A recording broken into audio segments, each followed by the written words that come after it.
Hello मामुहरू, good morning. तराईमा चाहिँ अहिले एकदमै गर्मी परिसकेछ। बिहान बिहान एकदम हप्प भएर आएको छ।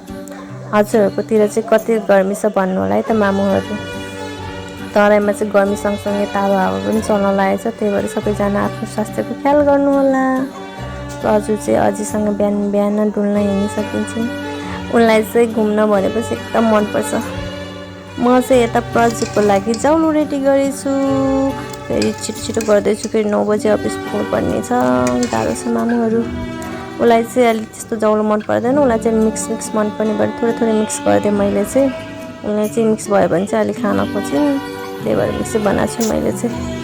र अब 6 महिना बढीको बच्चाहरूलाई चाहिँ पानी बेला बेलामा खुवाउनु होला मामुहरू। 6 महिना मुनिको बच्चालाई चाहिँ परेन, 6 महिना माथिकोलाई चाहिँ बेला बेलामा थोरै पानी खुवाउनु होला। गर्मी पनि बढेको छ। हजुर नि पानी खाँदैछन्, उनी आफै खानी भन्छन् पानी। हस् त, थ्याङ्क यू मामुहरू।